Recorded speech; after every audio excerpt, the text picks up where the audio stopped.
It's very Yes, nice to sir. see you and talk to you. How's things going?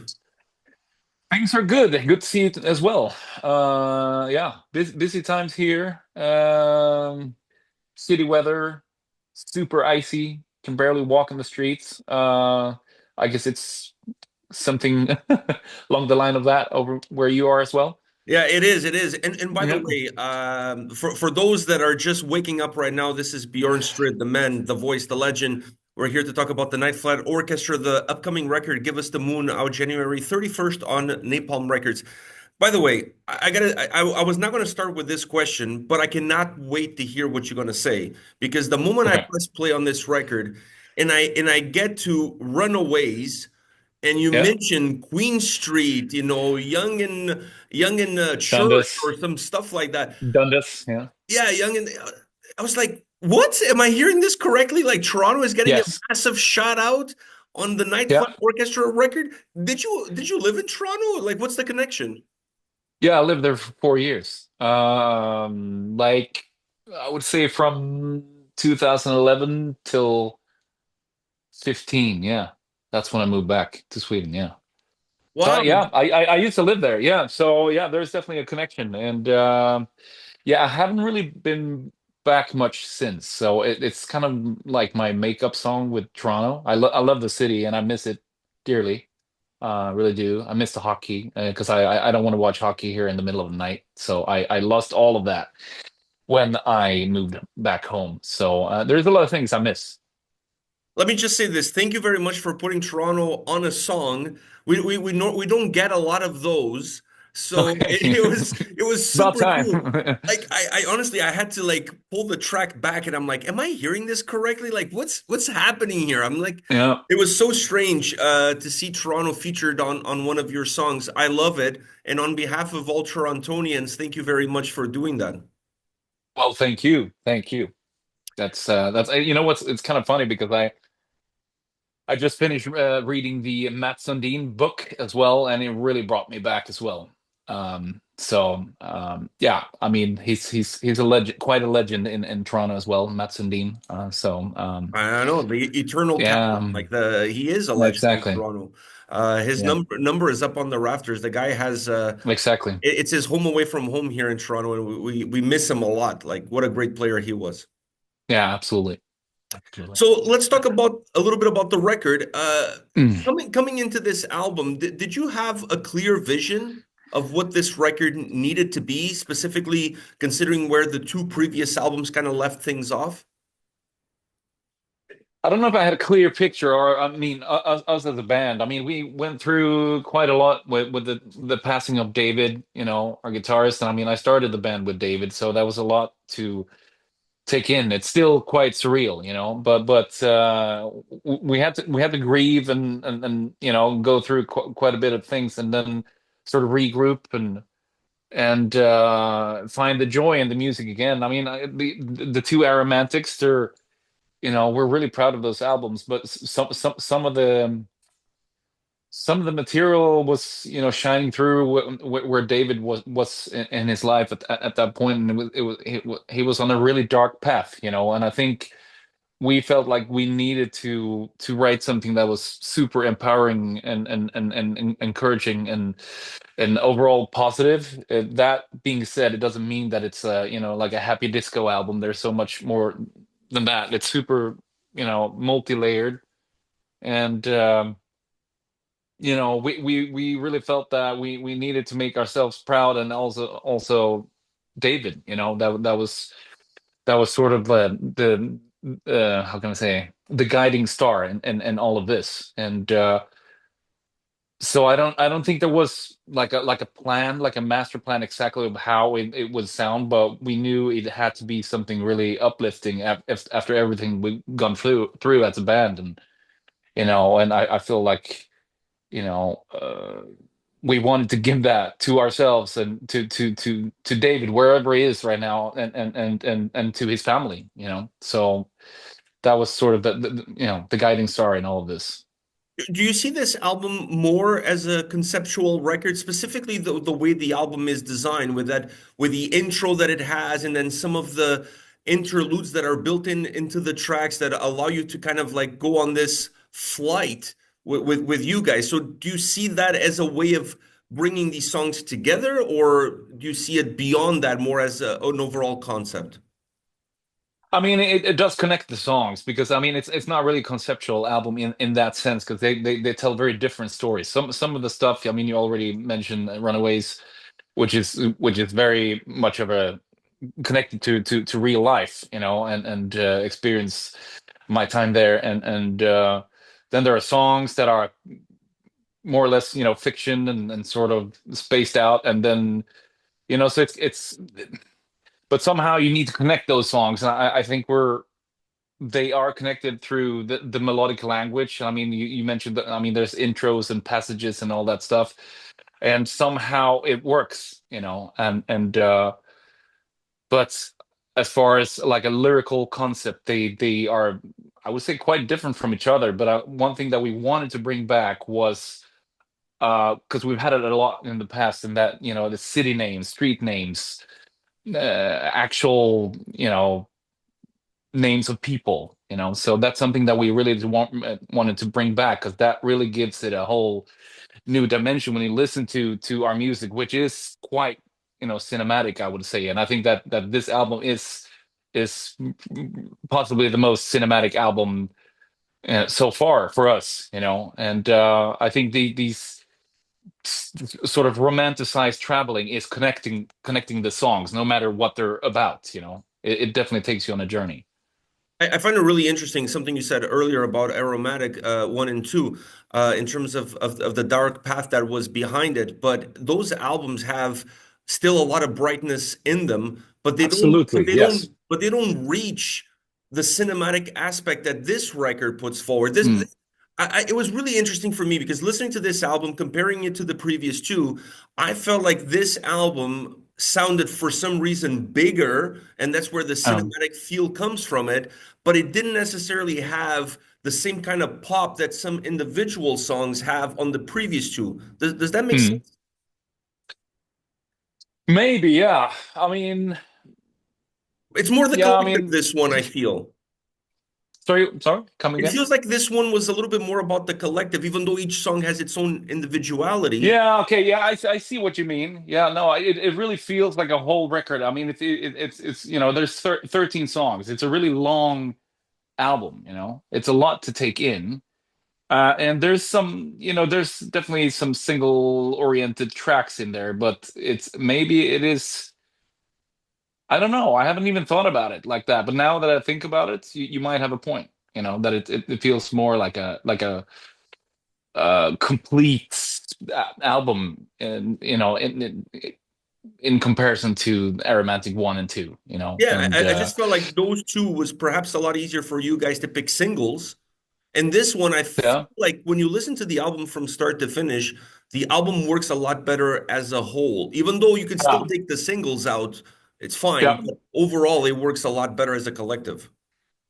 Yeah, no, I mean, that sounds good. I mean, that's a compliment, I would say, because after all, it's AOR, it's album oriented rock that we're doing, and our slogan is "Death to False AOR." So I mean, that's the ultimate compliment right there, I guess.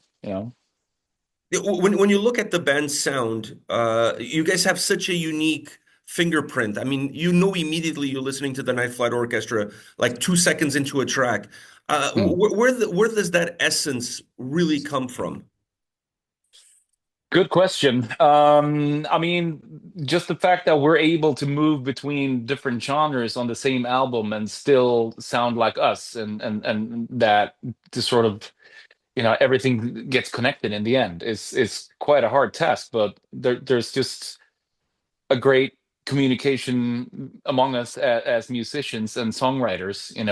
We have this vision that we don't really discuss too much, but by now I think we have created some kind of a trademark where people can hear that it's us right away. And I think, of course, we also have to, always have to mention ABBA as a Swedish band, but I think that that's definitely something that's the that's been a very important tradition for us to carry on because we have those elements as well, the sometimes complex arrangements, but that speaks very directly to you that ABBA had, on on paper it was just like ABBA. Oh, it's like it's that disco band from Sweden with like these catchy melodies. But when you really dig in there, it's quite complex and super smart arrangements, and somehow it spoke to you directly, and it just felt really easy somehow. And I think that's something that we wanted to carry on. I mean, not saying that we're ABBA, but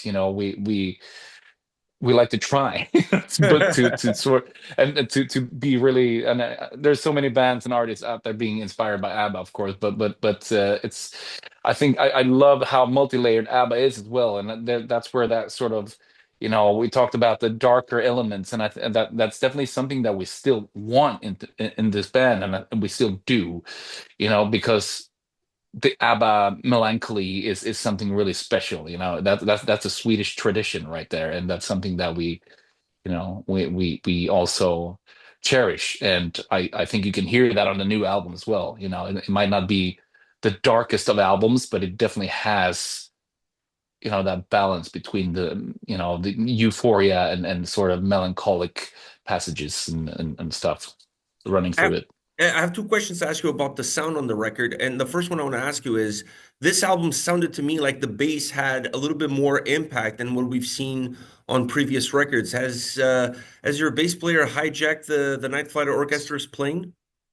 Yeah, exactly. No, yeah, I mean the bass has always been super important, but I feel that it's really falling into place now. And I mean, Charlie D'Angelo, I mean, what a bass player! Seriously, who thought he could play such a mean disco bass? Hearing him playing with Merciful Fate and Arch Enemy, so it's really cool. He's very much of a Jekyll and Hyde kind of guy and musician as well. And it's fantastic, and I think it deserves to be there. It deserves to be heard, and I think that's also one of the trademarks of the Night Flight Orchestra. You can also tell that it's Night Flight because of the bass lines that he's doing, and they're quite unique. And they also, he has there's so much knowledge. Charlie D'Angelo, I mean, he's not allowed to go to any quiz things at bars here because he knows too much. There's so much knowledge about music that he's not allowed to take part in them. But and that goes with him as a musician as well. He moves between genres, like no other. And I think that's also that puts a trademark on our sound with his bass lines. So yeah, it deserves to be heard. Yeah, definitely on this record, it gets a lot of attention. And the other thing that I noticed sound-wise was this also felt to me a little bit more a proggier sounding record at times, guitar-wise, than what we've seen in some previous records. Do you see that more progressive style elements creeping into your overall soundscape? I mean, I feel like we always had those elements, and I don't know if I feel that it's more on this album, but I mean, it's always present there. It's always, we like to have a very playful approach with this band. And it's kind of like an anything goes band, which is great, which you get really high on the fact that you can do whatever you want, and so I think that enables that, the fact that we can do whatever we want. And sometimes it just happens to be quite progressive. I don't think we plan anything like, oh, I'm going to sit down and do a very, very progressive song. It's like sometimes you have an idea and it seemed like the most simple thing from the start, but then it turns into this monster. For example, Stewardess, Empress, Hotmess, and the Captain of Pain. That's an example. I mean, I had some plans of writing something epic, but that song started as I had like an intro riff and a main melody, but I had no clue that it's going to turn into a 7.47 minute song, and it turned out to be something really really cool, and I'm not quite sure how it happened, and the only thing I knew was that I somewhere while composing this album, I knew I needed to compose a really epic song because that was something that David always wrote for each and every album. So that was one of the biggest challenges for this album as well. But it didn't start out that way, you know. I didn't really plan it, but yeah, it's funny how it happens. But I love the band. You know, I love being in a band like this where you can just go for it, you know, and you ask yourself, can we really do that? It's like, yes, we can. We're the Night Flight Orchestra. You know, that's a great feeling. You guys can pretty much do whatever you want. It kind of you've created that for yourselves that there's no niche. You guys are who you No, are, and you can do whatever. yeah. Yeah, but I mean, and that was a thing. Like back in the 70s and 80s, like bands did that stuff. They could have a reggae song and they could have a prog song on the same album, and nobody was like asking why, you know. And I think that's something that's been lost somewhere along the way. We're so obsessed with putting labels on everything that we forgot that bands used to do that, you know. And that's something that we treasure and want to sort of, you know, that's definitely a tradition that we want to carry on. Two of my favorite tracks on the record is Like the Beating of a Heart and Shooting Velvet, I think are two of the hookiest, catchiest songs on this album. How much fun were they for you to sing on those two tracks? Was it as much fun as it is for me to listen to them?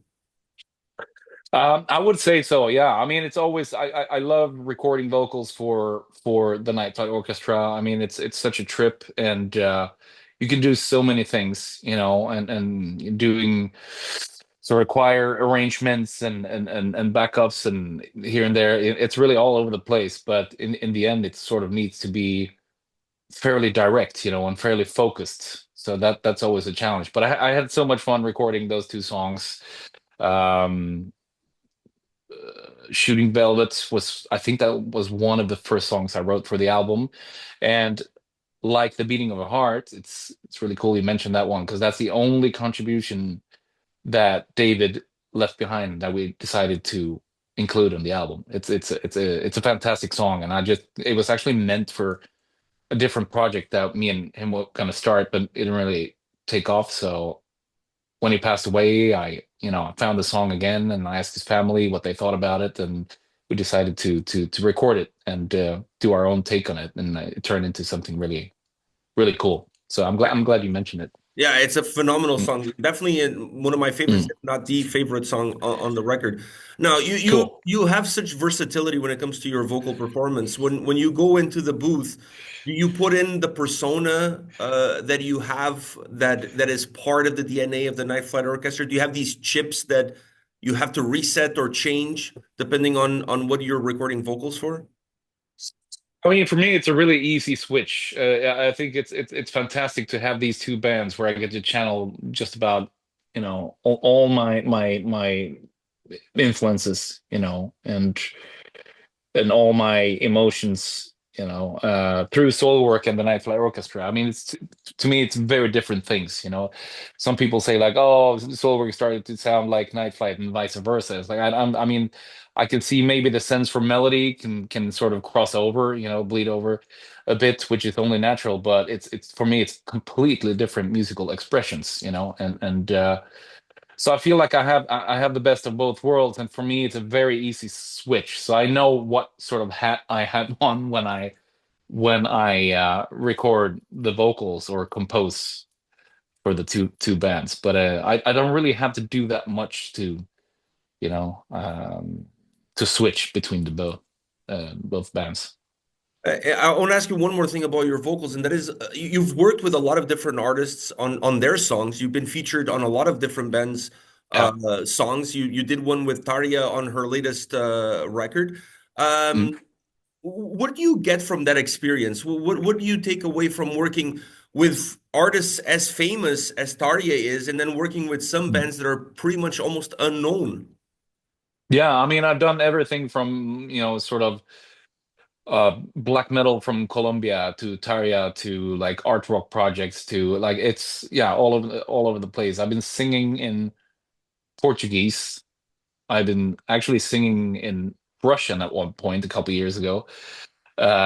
which was a big challenge. So I guess it's just helping me to evolve as a singer, and I love to take on a challenge. And it used to be mostly I got approached by people that you know like the sort of what I did with soul work. They wanted like a screamy verse, and then they wanted a clean chorus, but nowadays it's so much more, it's really all over the place, and it helped me keep my pipes warm, and it's been really good for me as a singer, to try out so many different things. And there's bands from all over the world approaching, and whether it's black metal from Colombia or Finnish goth, it doesn't matter, I sort of have to adjust and but still do my thing and put my print on it, and that I think that's where you develop. Obviously, being outside your comfort zone every now and then, it's like, oh, what is this? Like, what do they need me for? That kind of feeling. But it's like, okay, I'll give it a shot, and then it turns into something completely different than I imagined. So, and usually people are very happy, and I'm happy too. So doing it, so I think it's been definitely a win-win situation for everybody involved. And I take that with me to both solo work and the Night Flight Orchestra. Every time I walk into the car with my wife always asks me the same thing. Are you playing that song again? Because every time we drive somewhere, I play White Jeans. And I think Okay. she's had enough of it. So every time we Okay. walk in, she's asking me like, "Are you gonna play it?" Because it's like it's a given. That song comes on. Okay. Now, do you have a pair of White Jeans? I do. Yeah, I do. I should have been wearing them right now, actually, for this interview. Yeah, I do. I do. Do Maybe you? next time you come to Toronto, you should wear a pair of White Jeans. I have a pair as I well. think I should. I think I should. I think, we encourage our fans to come to the shows wearing white jeans, and it's growing for sure. It's one of the greatest songs you guys have ever released. I mean, I Well, love that thank you. track. Yeah, I don't think there's a day that goes by that I don't listen to it. And it's a song that fits every mood. I play it in the gym. I play it on my drive to work. I can play it if I'm cleaning the house. It just fits every single mood. fantastic. That's a great compliment. And then some Chardonnay just to finish it off, and it's a perfect mood. Exactly. It's a Exactly. perfect. There you go. There Uh, you go. one last question for you. You guys had some shows planned for North America, I think it was last year, if I'm not mistaken, or the year before, and ended up getting Yeah. canceled. Do you have any Yeah. idea when you're going to be returning to North America and more so, obviously, Toronto? It's definitely in the plans. And we actually just had a meeting, and we're working on something, because it needs to happen. It's about time. I mean, it's our seventh album. Last year we couldn't really pull it off, and somehow it got announced before and anything was really confirmed. It was really weird, the whole thing, and there was definitely no time to get visas, at least for the US. And I mean, that is still a challenge. The visa costs have tripled for the US. Uh, I don't know what's gonna happen, but we're gonna do everything we can to come, over to North America and do some shows. It's about time. So it's in the plans. When you come to Toronto, if you want, I'll be more than happy to take you to the Hockey Hall of Fame and you can take some pictures next to Sundin's jersey. That would be amazing. Thank you so much. My pleasure. Bjorn, Mm. thank you very much for your time. All the best with the album. Thank you so much, and thanks for having me. Take care, man. Take care. Okay. Bye.